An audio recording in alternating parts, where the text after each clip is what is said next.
Hello, welcome to Chinese Folk Tales. I'm Victoria Meakin, and I've got another amazing story to tell you. I hope you enjoy it. It's all about friendship, maybe more than that. It's about finding a person completely in tune with the way you think, express yourself, and see the world around you. In China, there is a word for this, qi yin. It means soulmate, but really much more than that. Let me see if I can explain.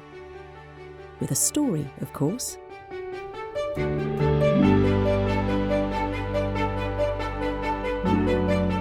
Let me take you back 2,500 years, to a time that we today call the spring and autumn period in Chinese history.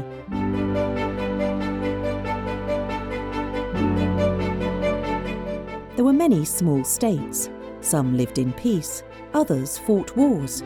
Despite this, it was a fertile time, especially for philosophy, the arts, and music.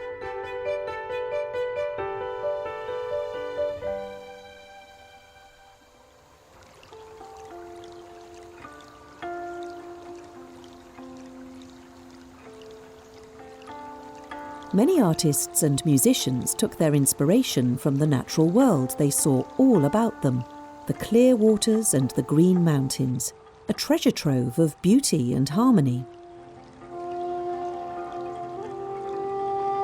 One day, a young musician called Boya was getting a gouqian lesson from his master. That's a kind of stringed instrument, a bit like a lute. His master was patient, but very strict.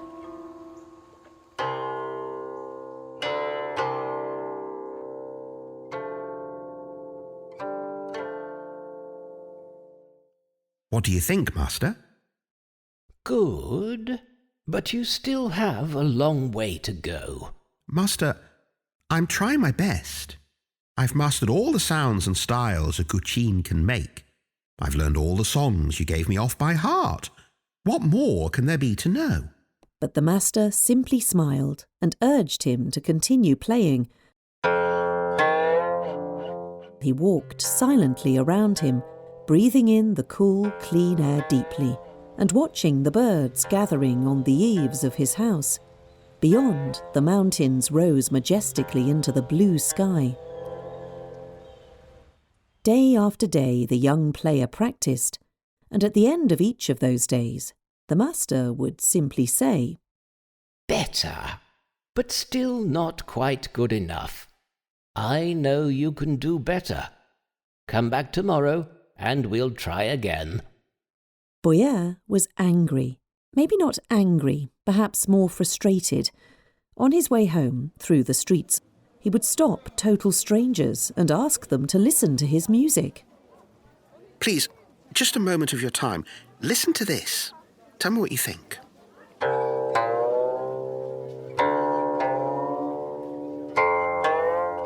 Nah, not for me. Can't you play a battle song or something about the prince's daughters? Something fun? Fun? Yeah, fun. And the stranger walked away, as did everyone else he stopped.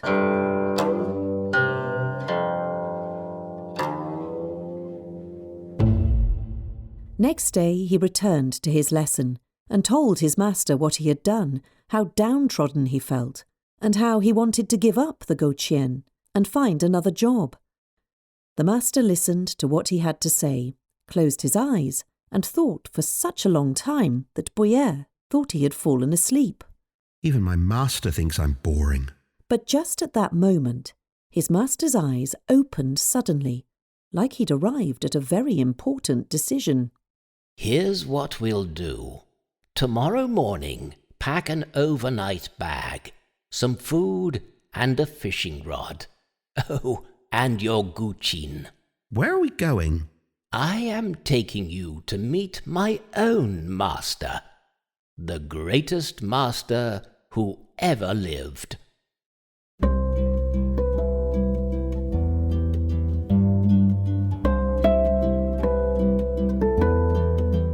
Boya went away that day, more confused than ever.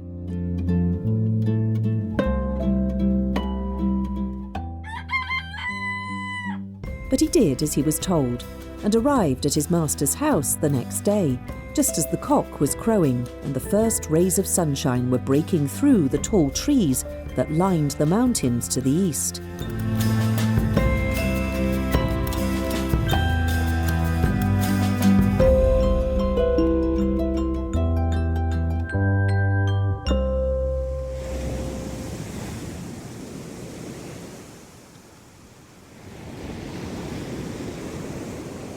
The master took him to the coast, onto a boat, and away to Punglai Island, the fabled home of the immortals.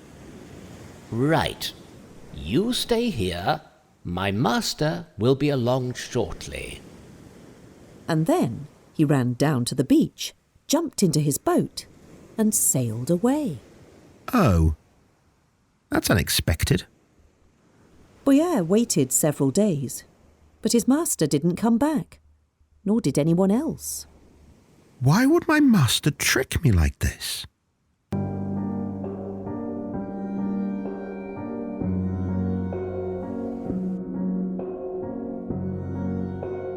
Day after day, he would sadly sit amidst nature, with only the babbling brooks, the call of the birds, and the wind in the trees for company. To keep busy, he would play his goqian and talk to the birds and the animals and imagine that all the sounds of nature were talking to him. Sometimes he would play something and listen for their response, and then play again.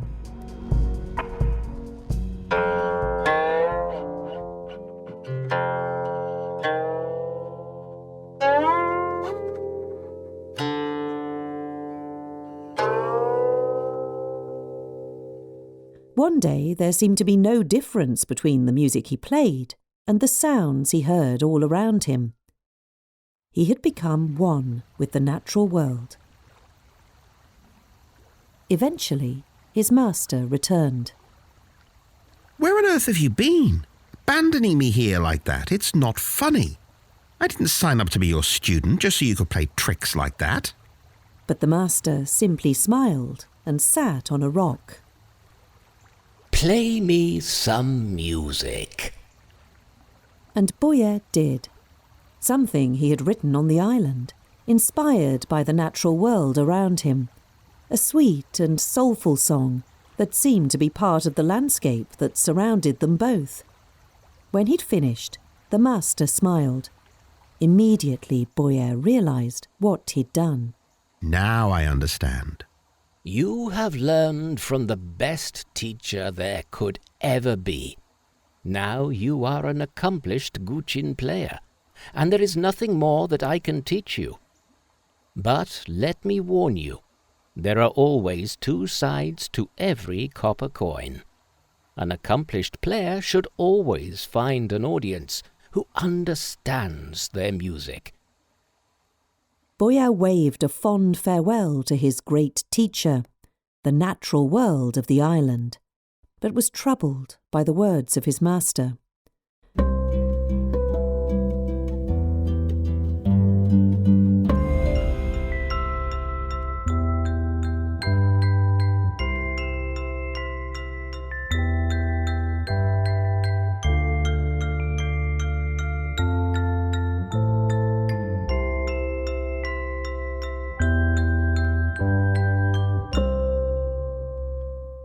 Sometimes he would play his music in public in the town.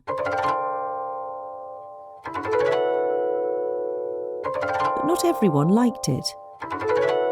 Some even walked away as he played.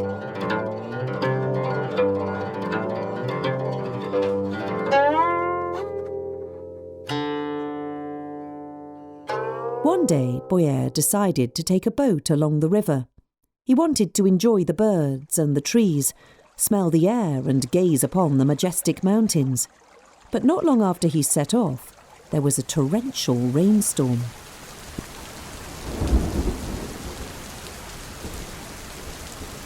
He pulled the boat into the bank to wait until it passed, and saw a little summer house he could use for shelter.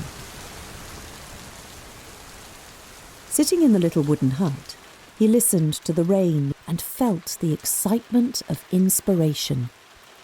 He took out his goqian to play some music, to speak to the rain and listen to the rain speaking to him.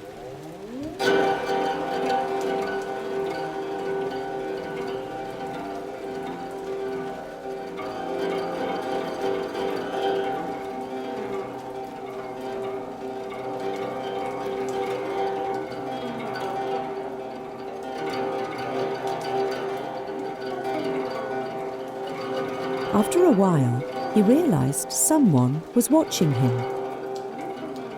A woodcutter was standing nearby. He'd stopped his work and was resting his hands on his axe, listening to the music and swaying along with the melody. His eyes were closed and he looked the happiest man alive.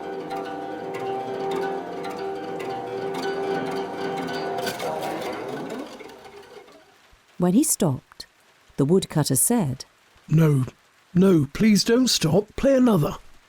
OK, I don't normally do requests, but this one is called the Magnificent Mount Tai. And he began playing again.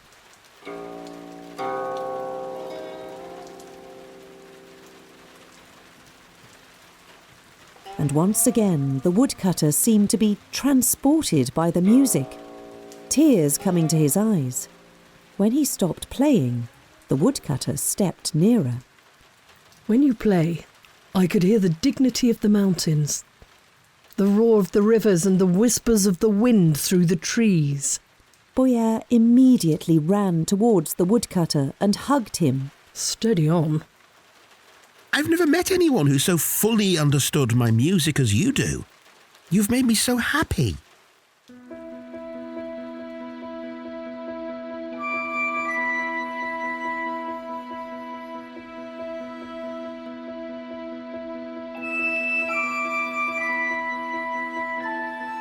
Boya played a few more songs, and then, as the sun began to set, he said sadly that he needed to head back home, but promised that he would be back again and play for the woodcutter. But he didn't. At least not soon enough.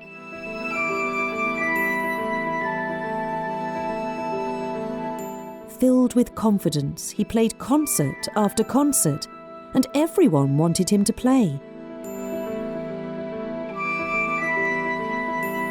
He became the busiest musician in town.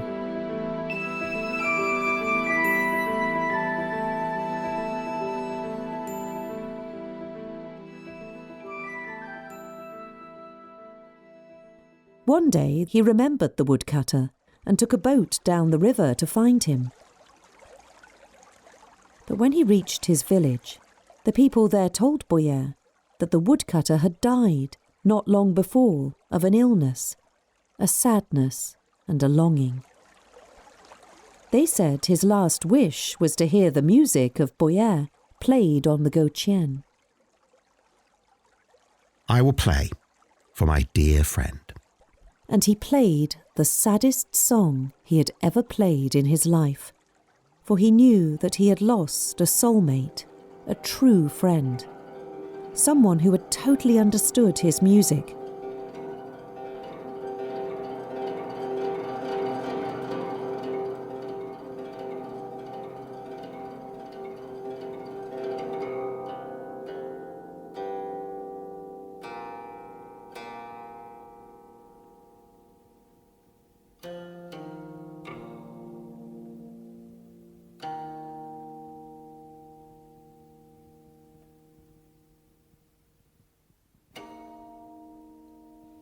When he finished playing, he broke his goqian over his knee and lay the pieces on the tomb of the woodcutter. He never played again. And so we go back to that word, yin, which literally means to know the tone. Someone who gets you, a sympathetic friend, a soulmate. But of course, it's not enough to simply find this person. You have to realise it and treasure that friendship for life. And with that, we conclude this episode of Chinese Folk Tales. Thanks for listening. If you like our stories, do give this podcast a 5-star rating. Leave your comment and share with your friends. To hear more, please subscribe to Chinese Folk Tales on all major podcast platforms. We'll see you next time. Bye for now.